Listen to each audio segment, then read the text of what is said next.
फेकुआ कथि करै छी दोसली बजाय छै नहीं सुने की हमर संगे लव करबी फेकुआ नहीं गए तोहर भैया बुझ लेता तो हमरा बड़ मारते जो भाग हम लक्ष्य ललिया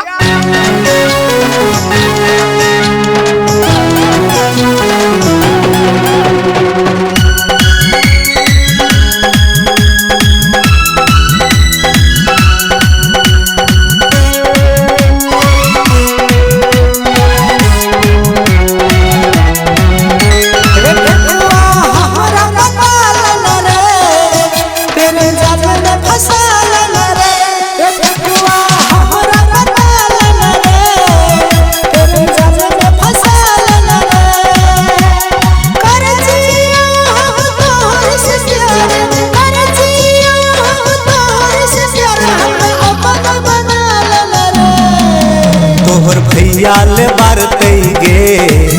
हमरा मुँह तक मारते गे तोहर भैया ले मारते गे हमरा मुँह तक मारते गे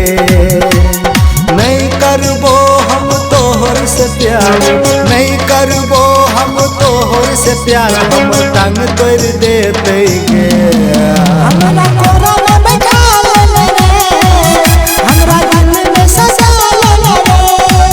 तोहर भैया ले मारते गे हमरा मुँह तक मारते गे गललिया भागल किने के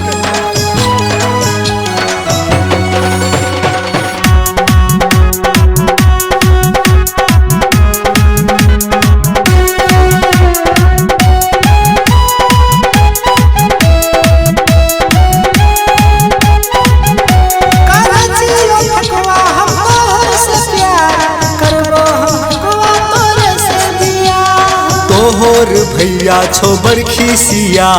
नहीं करबो ललिया तोहर से दिया फिर हमर पछा पछा आबे छी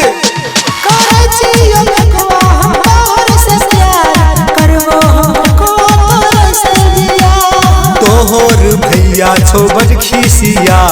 नहीं करबो ललिया तोहर से दिया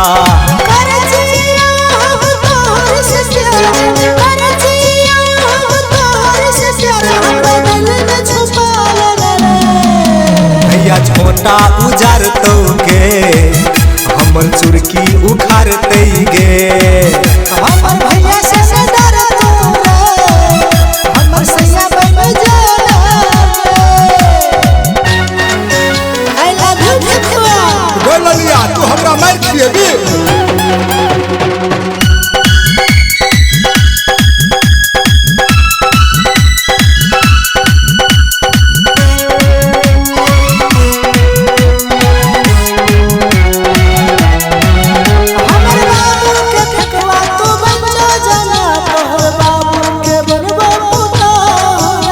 हमर लग बेसी तू भाषण में ठोकने बनेबो तोरा अपन बोह गे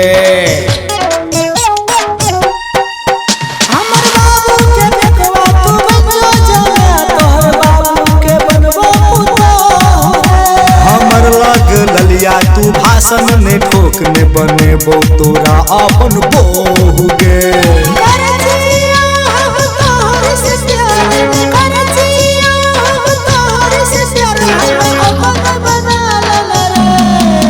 तोहर भैया खिहारते गे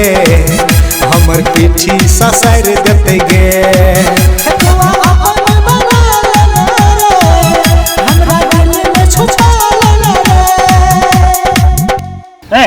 लाज नहीं छौ हैं चल तोरा घर में देखे ललटा संग घूमत रही चल